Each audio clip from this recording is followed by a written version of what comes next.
Emma Wren rose before the sun, as she always did. The lantern's glow wavered against the frost-bitten boards of the church steps, her breath coming in small white clouds. She bent low, rag in hand, scrubbing away the dust that yesterday's wind had pressed deep into the wood. Her hands were raw, knuckles cracked, but she worked without complaint. Dustbend knew her as the girl who kept the church clean, who mended the altar cloth, who carried her own pail from the well because no one offered to. Her dress was plain, the same gray calico patched in 3 places. The hem was dark with water from the well. Her shawl was thin, borrowed from the pastor's wife last winter. Folks passed her on their way to morning errands and never stopped. They glanced maybe, but their eyes slid past as though she were part of the church itself, a fixture that scrubbed and carried but did not speak. Down the street the morning looked different. Clara Whitfield stepped out from the millinery shop, the first ray of sunlight catching her hair so bright it turned the dust gold. She wore a dress stitched from pale silk, sent all the way from Kansas City. The banker's daughter carried herself like the town existed for her alone. "Morning, Miss Clara," a pair of cowhands called, tipping their hats. She rewarded them with a smile practiced to perfection. Behind her, women paused in their work just long enough to whisper about how she would soon marry well, perhaps the rancher himself. Emma, still bent over the steps with a rag, heard the hush of their voices sharpen. "Can you imagine?" one woman said softly. "Matthew Hale seen walking her way after service." "Of course he has. A man with his land doesn't waste his time on someone who scrubs pews." Their laughter trailed as they passed, skirts brushing the dust. Emma pressed harder against the boards, though her eyes blurred. That evening, Dustbend gathered for the church social. Lanterns swayed overhead, fiddles rang sharp and quick, and the air smelled of pies cooling on long tables. Clara stood in the center of it all, her cream-colored dress catching every lamplight. She laughed bright, danced light, and drew every eye with ease. Emma lingered at the back, near the wall, her hands clasped. She wore her patched dress, the borrowed shawl. She hadn't come to be seen. She never did. She simply loved the music, the sound of life gathering in one place. But then the fiddles slowed, the room quieted. Matthew Hale stood tall at the edge of the hall. The rancher was not one for gatherings. He preferred saddle leather and open grass. His boots still bore the dust of the trail, his hat shadowed his face, yet his presence filled the space. Everyone expected what came next. He would cross to Clara Whitfield, confirm every rumor, seal what the town already whispered: beauty belonged with power. He nodded once towards Clara. She straightened, ready to step into the glow of her own future, but Matthew turned. His eyes scanned the back of the room until they settled on Emma Wren, half hidden in shadow. He walked toward her, steady, unhurried, every step pulling gasps from the crowd. "Miss Wren," his voice carried low but clear, "would you do me the honor of a dance?" The room froze. Clara's painted smile slipped. Women covered their mouths. Men exchanged stunned glances. Emma felt her heart stumble. Her throat tightened. Surely he misspoke. Surely he meant another. Yet Matthew's hand was outstretched, patient, waiting. Her fingers trembled as she placed them in his. The fiddle struck a chord. The rancher and the maid stepped into the center of the hall, while every eye in Dustbend followed in disbelief. Dustbend could not stop talking. By sunrise the next morning, every porch, every mercantile counter, every saloon table carried the same story. Matthew Hale, the wealthiest rancher in the territory, had asked Emma Wren to dance. By the end of that same week, the story twisted again. He had asked her to be his wife. It was no grand proposal, no kneeling in the dust with a gold band. Matthew came to the church steps at dawn, where Emma knelt, scrubbing away the night's dirt. He stood silent until she looked up, her rag dripping against her skirts. "Emma," he said. His voice was steady, not hesitant, not romantic, simply certain. A man like me needs a wife, not for parties or appearances, for steadiness, for a home. Her fingers stilled on the boards. "Why me?" she asked, the words barely more than breath. "Because you don't want what the others want," he answered. And that was the end of it. 2 weeks later, vows were spoken in the quiet chapel. Emma wore a borrowed dress, mended twice by the pastor's wife. Matthew wore the same coat he worked cattle in. Clara Whitfield did not attend. But whispers filled every pew, spilling into the street before the preacher's last amen. "She'll never fit at his table. She doesn't deserve that land. Clara was born for that place." Emma kept her head bowed through it all, her palms damp against the Bible she held. The Hale ranch stretched wide across the prairie, a sea of grass and low fences that seemed endless in the dawn light. Inside the ranch house, silence ruled. Matthew was not a man of words. He rose before sunup, worked till dusk, and spoke only when something needed saying. Emma kept herself busy with mending, cooking, and sewing curtains for windows left bare for years. It was a marriage of convenience, nothing more. At least, that's what she told herself when the loneliness pressed close. But small gestures began to shift the air between them. One evening, Emma returned from the well to find her worn shoes missing from the hearth. In their place sat a new pair, sturdy leather, stitched with care. The seams were uneven, the stitches rough. Matthew's hands had made them. Another dawn, when he left for the north pasture, she set his coffee steaming on the porch rail, a sprig of sage laid beside the cup. She said nothing. He noticed, though, and the faintest nod passed between them before he swung into the saddle. These were not declarations, not promises, but they were seeds. Clara Whitfield, however, noticed too. Her bitterness spilled across town like oil on water. She lingered in the mercantile, voice sugar-sweet but sharp as glass. Poor Matthew, he could have had silk and supper parties. Instead, he tied himself to a maid with dishwater hands. Laughter followed, cruel and knowing.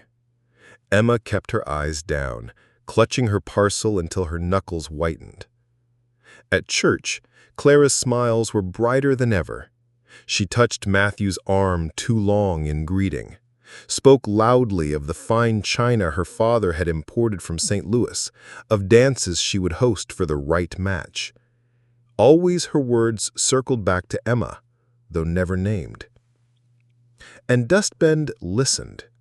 The town liked Clara's beauty, liked the comfort of believing that power and wealth should rest together. Emma heard the whispers trail behind her in the street. "She'll never last. He'll see sense soon." Yet at the ranch, something quieter unfolded. One night, as the wind rattled the shutters, Emma sat stitching by lamplight. Her hands shook from fatigue, but the hem had to be mended before Sunday. She didn't hear Matthew's boots until his shadow stretched across the table. He laid something down before her. It was a quill, tied with a faded ribbon. "You keep notes," he said softly, "for supplies, for prayer lists. Best you write them with something that won't break." Her breath caught. She touched the ribbon with trembling fingers, the texture soft against her skin. Such a small thing, yet heavier than gold. She dared to look up. His face was unreadable, hard from years under sun and dust, but his eyes lingered, steady, searching. And in that silence, Emma felt it. She was not just a convenience. She was not invisible. For the first time since her vows, she felt like a choice. The wind turned cold overnight and carried dust across the yard in long, low sheets. Emma rose before dawn anyway. She boiled water, hauled it to the wash, and scrubbed shirts until her fingers went numb.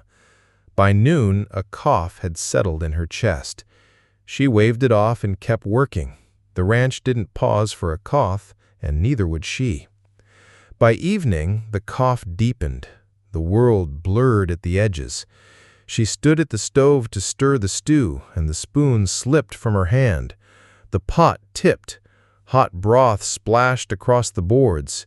She reached to catch it, missed, and the room tilted. Matthew crossed the kitchen in 3 strides and caught her before she hit the floor. He didn't speak at first. He lifted her like a child, carried her to the bed, and pulled a quilt up to her chin. His hand brushed her hair back, a gesture so gentle it made her eyes sting.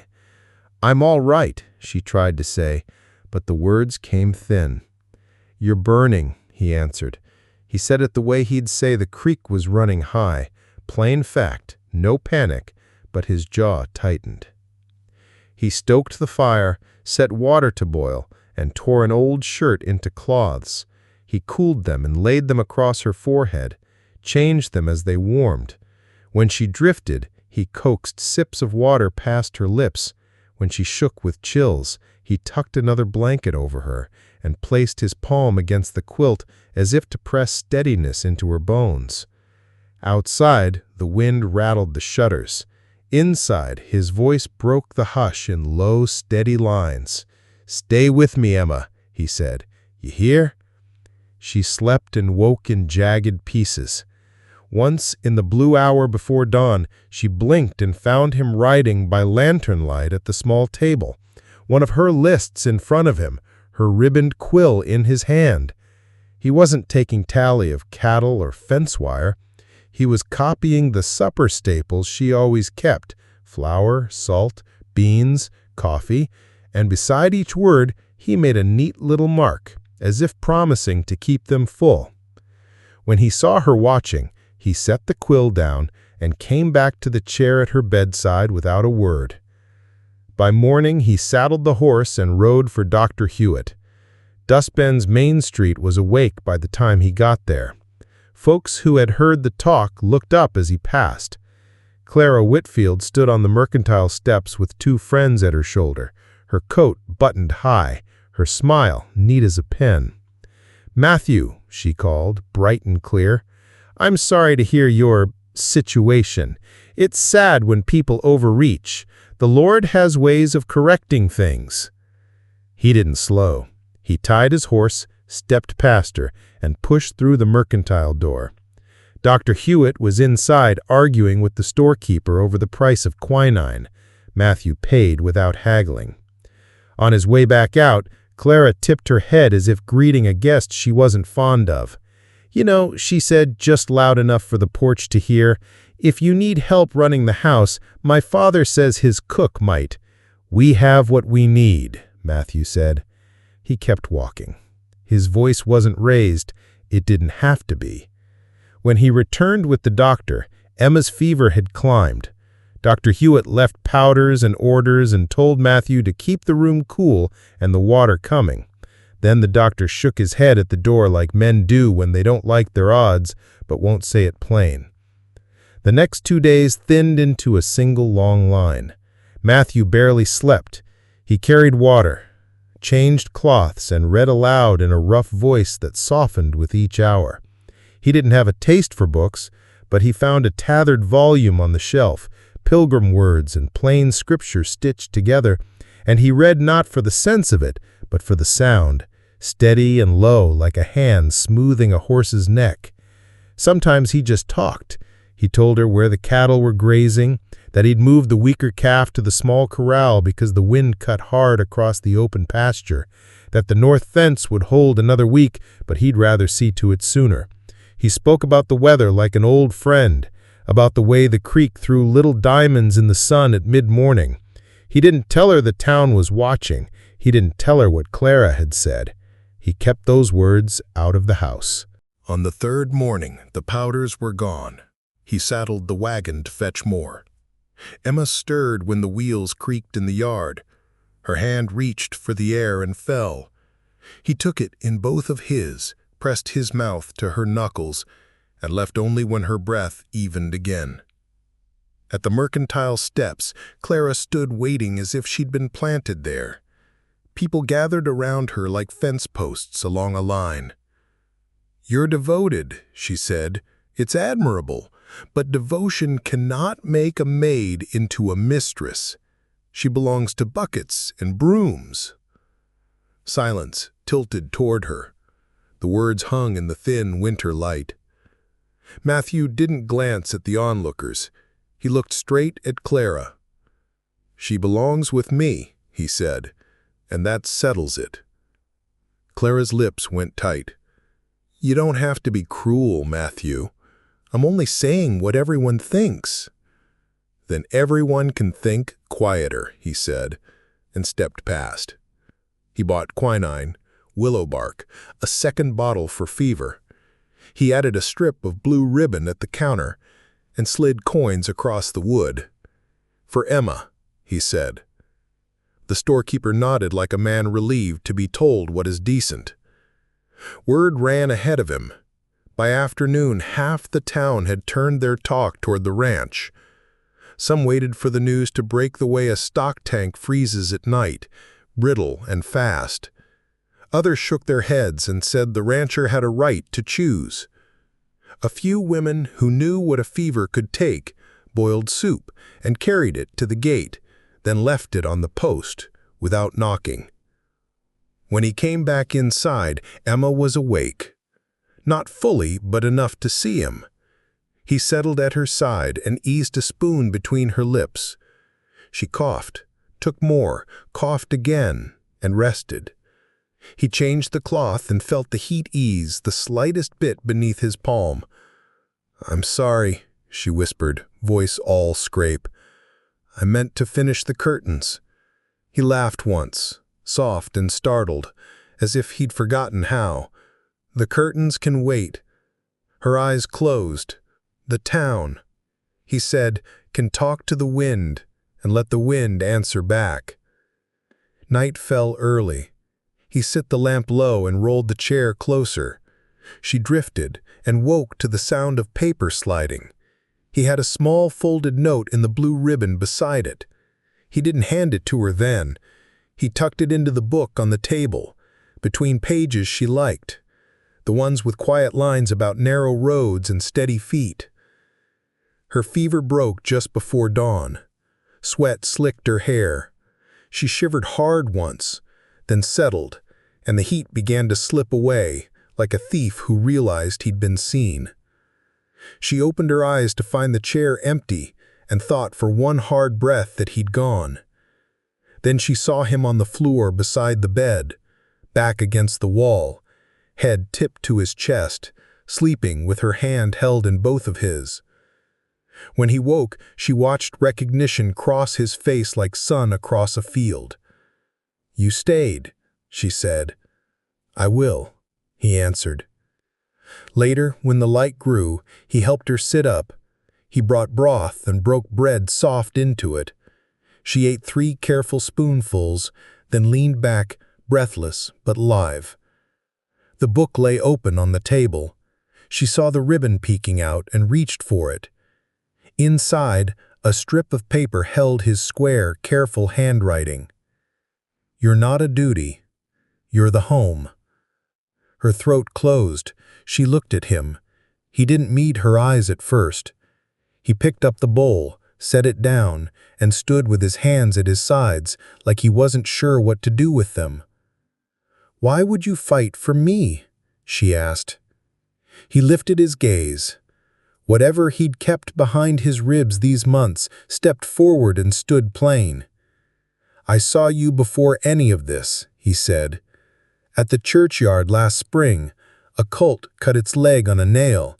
You meant to it like it was a person. You tore your shawl and wrapped it quick and sure. You talked to it low until it calmed. You didn't look up to see who watched. You just did what was needed. I thought then, any life with you in it will be honest." She swallowed. Tears gathered and didn't fall.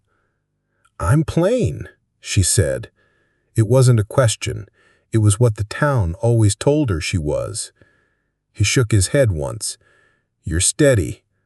I'll take steady over shine until the end of my days."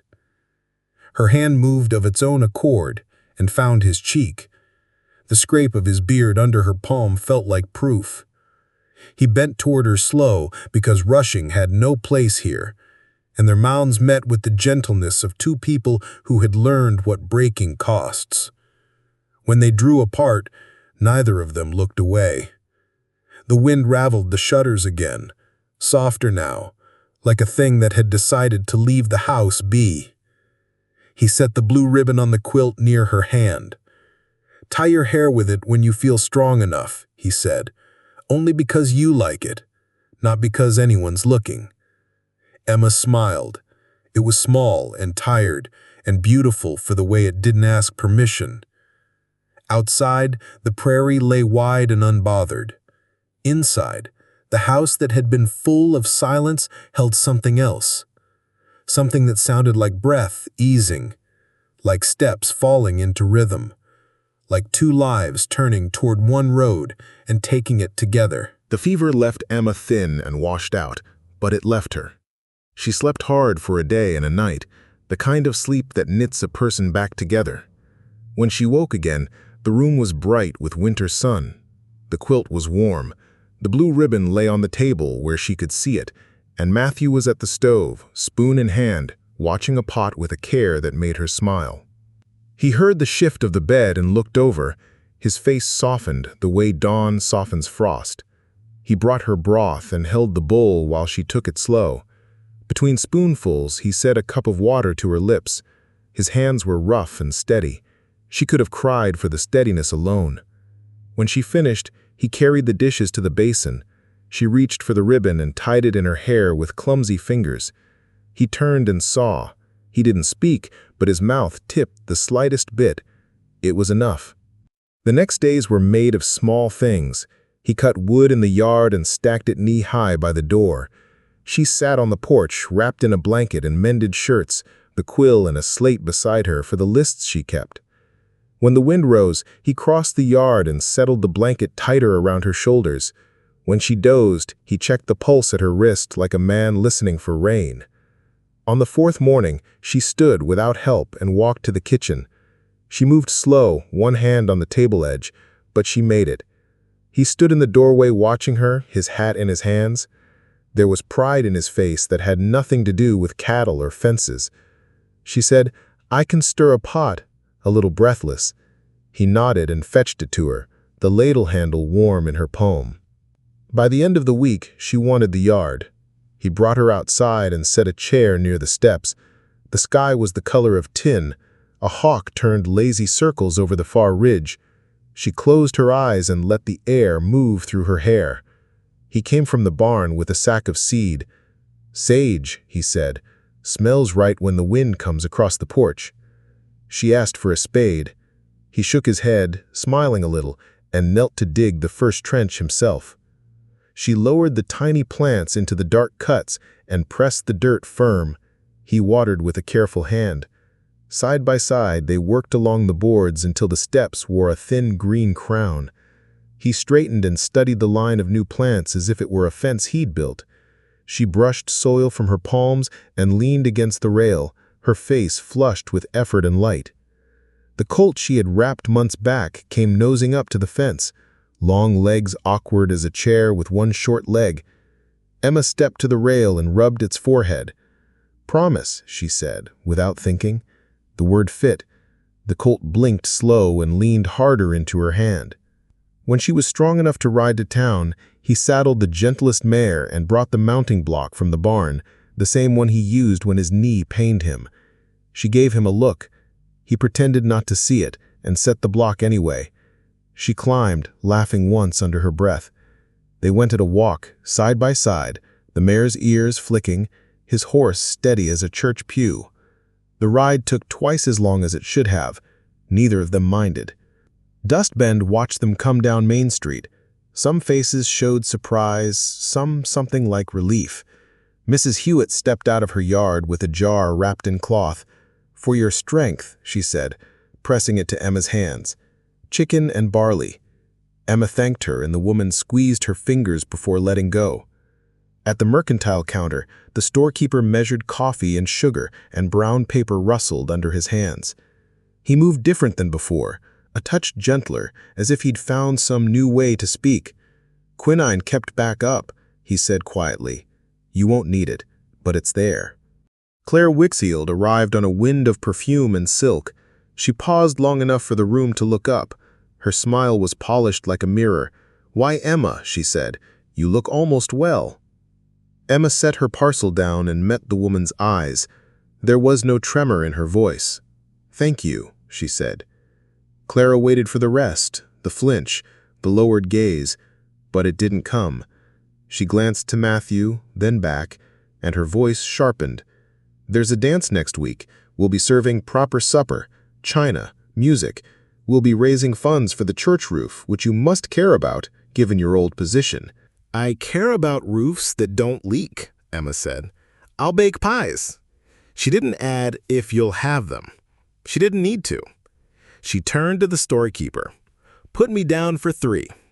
He nodded, pleased, pencil already scratching the paper. Clara's smile thinned.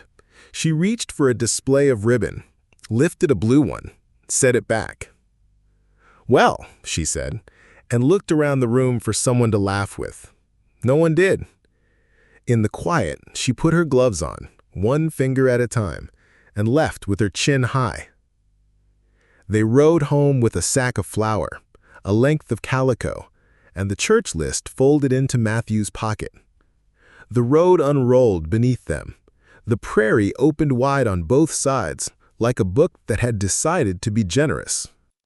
At the dance, the lanterns swung in warm arcs, and the rafters rattled with fiddle.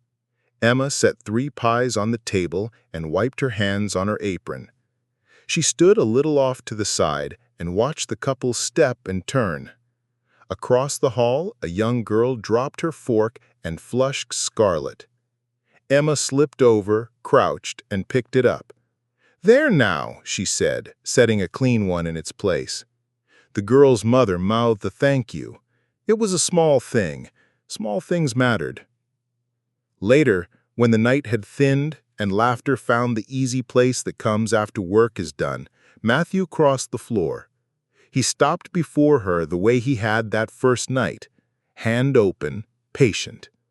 The room remembered and went quiet for a beat, then moved again as if deciding to let the moment belong to the people in it.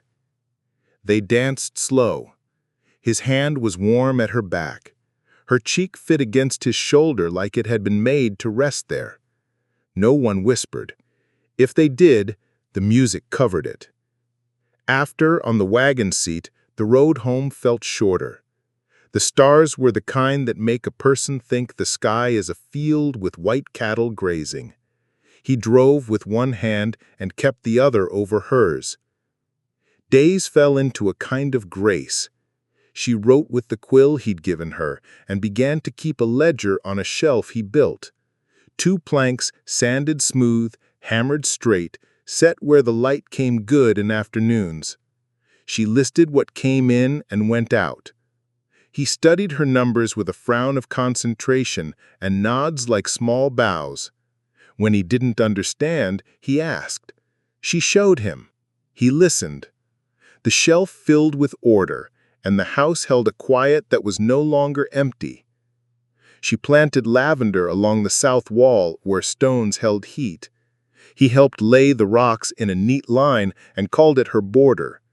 When the first flowers opened, purple against sun-bleached boards, he brought a sprig in and set it by her plate without a word. She tucked it into the ribbon at her wrist and wore it through supper. Clara tried once more. Her father came in a fine suit to talk water rights and investments and the future of men with sense. Matthew heard him out on the porch. Emma stood just inside, hands still from kneading bread. The banker offered profit and partnership. He said the ranch would rise clean and shining if only it carried the right names. Matthew's answer was plain. "We're sound," he said. "We'll keep it that way." The banker's mouth went thin. He spoke of better circles and proper tables. Matthew looked down at the new sage along the steps, at the lavender line throwing its first scent, at the door that opened to warm bread and a ledger kept true. He said, "We have our own table," and he shut the talk there. The older man rode away in a rustle of irritation and dust. Spring softened the world. Grass came back brave. Calves wobbled to their feet and found milk. Emma could ride without the block now. He let her think he didn't notice when she didn't use it. She laughed easier. He did too, a low sound that felt like a fence post settling right in its hole. On a day with a clear wind, he led her farther than they'd gone together before, up a rise where the whole of the ranch lay out like a promise.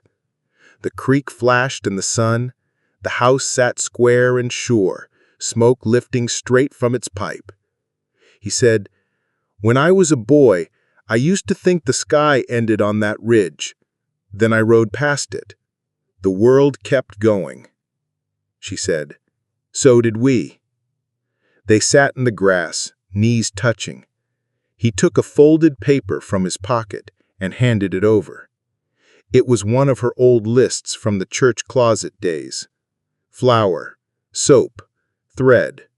A small note at the bottom she didn't remember writing.